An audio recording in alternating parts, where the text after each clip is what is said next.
What are you doing there, brother? Come on, let's get started. Okay, listen very carefully, because what I'm about to tell you is very important. There's a moment that happens at every dinner party. Someone mentions they bought a rental property, someone else talks about their index funds, and you're sitting there watching people argue about wealth while you're still trying to figure out which one actually works.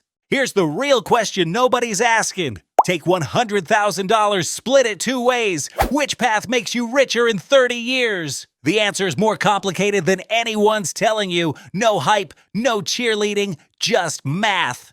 But here's what most people get wrong before they even start. They're asking the wrong question, not which one is better. Which one will I actually stick with? That's what we're here to find out. So I've been saving for a while now. Nice. What are you thinking? Stocks or real estate? I don't know. Everyone has an opinion.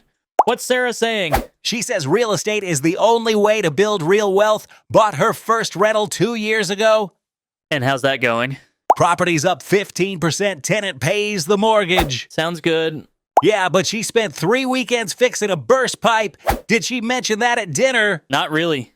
People love talking about wins. Sarah tells you about the 15% appreciation. She doesn't mention the $8,000 in repairs or the 2 months her property sat vacant.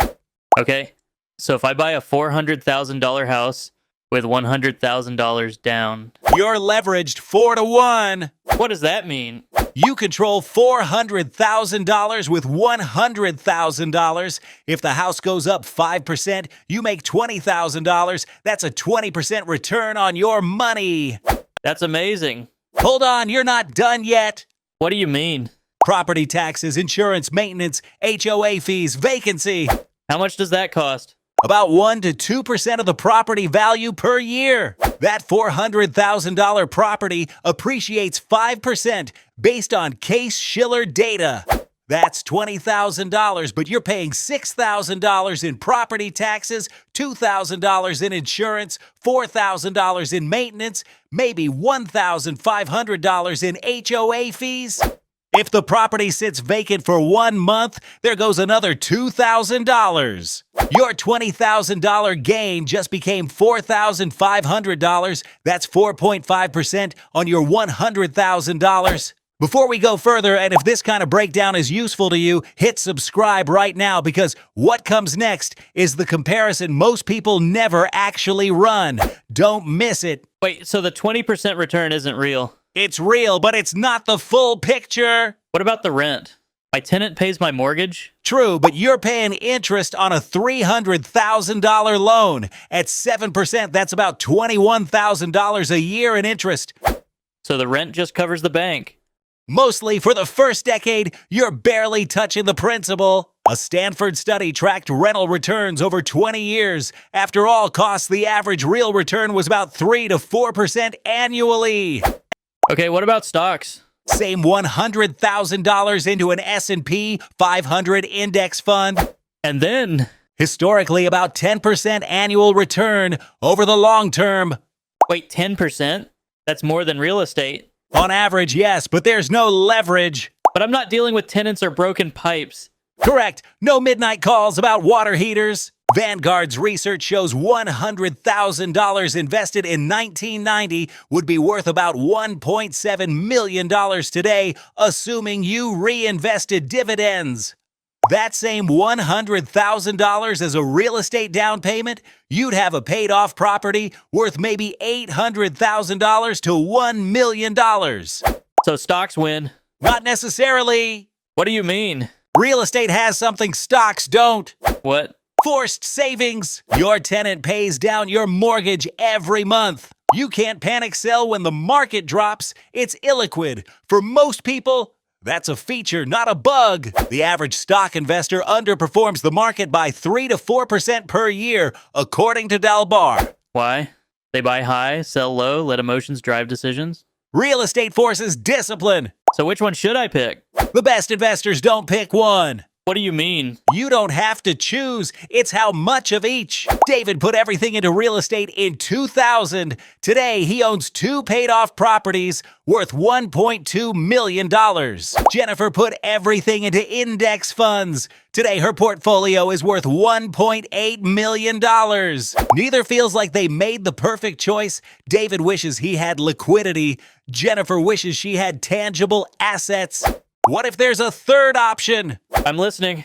You do both. How? $50,000 into a rental, $50,000 into index funds. Research from Dimensional Fund Advisors shows a balanced approach, reduced volatility while maintaining similar returns. When real estate slumped in 2008, stocks recovered faster. When stocks crashed in 2020, real estate held steadier. You get forced savings and liquidity. But what about location? Everyone says real estate is all about location. They're right. That's exactly why it's riskier. How? With stocks, you own 500 companies. With real estate, you own 1 property in 1 neighborhood. So I'm concentrated. Extremely. If that neighborhood declines, your investment suffers. Can I research the area? You can, but you're betting on 1 location. The S&P 500 doesn't care if Amazon moves. Your rental property does. Federal Reserve data shows 15% of metro areas saw declining home values over 20 years when adjusted for inflation. What about tax benefits? Real estate has depreciation, mortgage interest deductions, 1,031 exchanges. Point for real estate? Sure, but stocks have capital gains rates, tax loss harvesting, retirement account advantages. So they're even? Roughly, the tax benefits are real, but you're deducting expenses you paid. You're deferring taxes, not eliminating them. Okay, so what's the answer? Which makes more money? The one you'll stick with. That's not an answer. It's the only answer that matters. Over 30 years, stocks and real estate produce similar returns when you account for all costs. Stocks edge ahead by 1 to 2% annually, but it's close. What matters is time, consistency, not panicking. The real estate investor who buys and holds beats the stock investor who trades emotionally. But the disciplined stock investor beats the real estate investor who over-leverages. So there's no clear winner. There's a winner, just not what you think. What is it? Starting. The biggest mistake isn't choosing wrong, it's waiting. Sitting on cash because you're paralyzed by analysis. Charles Schwab research says the second best day to invest was yesterday, the best day 10 years ago. Time in the market matters more than timing the market. Last question. Shoot. If you had to pick one right now, For most people, index funds. why? Lower barrier to entry. Start with $1,000 instead of $100,000. No tenants, no maintenance, no 2 a.m. emergencies. What about leverage? You can get leverage in stocks. It's called margin. But most people shouldn't max it out. So the simple path wins. Usually, real estate can build wealth, but it's a part-time job disguised as an investment. You're a landlord, a property manager. If you love that, great. If you don't, you'll sell at the wrong time. Stocks are boring, passive, simple. For most people, that works. One more thing. What?